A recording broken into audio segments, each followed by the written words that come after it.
Hi everyone, hope everyone is well. One of the goals I gave myself for 2025 was to play some of the games that I've got that I haven't played for a long time, both miniature games and sort of hex and counter board game, war games based. Um, and the first one that I'm going to start this year with doing so is the English Civil War. I really got into this period quite a few years ago, and I bought the Pike and Shot starter set and played a couple of games, painted loads of figures, really enjoyed it, packed them all away, and then life stuff and other hobby stuff got in the way, and I've not played a game of the English Civil War with miniatures for a number of years now. They were all carefully packed away, and I got them all out. And in this video, I'm going to show the two armies that I've got, and I'm going to talk about some of the rule sets that I'm going to be using over the next few months. To start with, Pike and Shot. I bought the starter set for Pike and Shot quite a few years ago now. I think pretty much when it first came out. Played a few games, expanded the figures, bought loads of figures, painted loads, really enjoyed it. So I've got Pike and Shot. I've also got To Kill a King, which is one of the expansions, which focuses on the English Civil War, or English Civil Wars, I should really call it. But I was also like, well, maybe it's a good opportunity to try some different rule sets as well. So I literally a couple of days ago I picked up the Pikeman's Lament, and this is quite popular with English Civil War players. I had a quick flick through the rules. I've got some of the other war game miniature rule books from Osprey in this sort of blue book series, so I'm led to believe it's sort of similar. I haven't played any of them either. That's something else I need to remedy this year. Flicking through the rule book, this looks like I'm gonna have to modify it a little bit because I don't have any models individually mounted. And I'll show them in a minute, but they're all mounted in units really for that Warlord Pike and Shot game. So I need to sort of figure out how this is going to work for that. I'm sure it can. I've seen some videos on YouTube where people are playing with this rule set, but with figures that are mounted like the ones I've got. I'll show them in a minute. And then lastly, I've got 1 hour war games that I bought on a whim. I have never played it, and I was looking through all my games and collections, thinking I really want to not let these games just sit there on the shelf. I want to play them.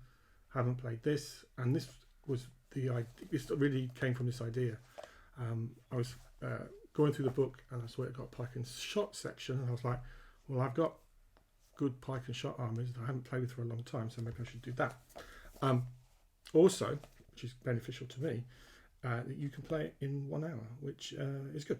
I can play games for a lot longer than that, by the way, but it means I can play a game in an evening. So what I'm going to do over the next few months is I'm going to go through each of the rule sets and play some games, play them solo, and do some videos and talk about how I'm finding the different rule sets and etc. etc. And hopefully maybe even paint some more figures. This is not the only historic period that I want to do this for this year. I haven't played a Napoleonic miniatures game for a jolly long time, and I've just recently finished painting some figures for that. So as well as doing all my normal stuff like hex and counter and board-based war games, they are more my daily sort of gaming that I play. But so I thought what I'll do now is show you the two armies that I have sorted out and got ready for a game. So let's have a look at those. So this is my Parliamentarian army. If you're not familiar with the history of the English Civil War, there's multiple series of wars in the sort of 1640s. Sometimes people understandably get it a little bit mixed up with the War of the Roses, but this is a different historic period. There are, and I'll show this in the army that I've got here, basically numerous different types of troops, and there's quite an interesting rock, paper, scissors-esque sort of battlefield at a tactical level. So to start with, I've got 2 units of horse here. They are 12 figures each of those 2 units. We've got some cannon here and a mortar here. And then the infantry, or foot, are a combination of muskets, flanking muskets, 2 of those, for a pike block. So I've got 3 of those, if you will. And how I play the game, they will sort of stay together as a group. The idea being that the pike can protect the muskets from the enemy horse. And of course the cannons can cause massive havoc. Then I've got some leaders as well. So that's the basis of the army. 3 of those pike and musket groups, and then 2 units of foot with some cannon as well. All the figures are, in this shot here, they're all the figures I've got, 99% are plastic warlord figures, which I really like. They are a very inexpensive way of creating quite large armies, and they look great on the table when they're all painted up. You'll notice not all of them have got standards. That's because I didn't do a particularly good job of making sure to remember to give the command units a suitable pole for a colour. But you live and learn. But they look good. I'm really happy with them. They look great. And then on the other side of the table, we'll have a look at the Royalists. So a similar sort of setup. There's some differences between the 2 forces though.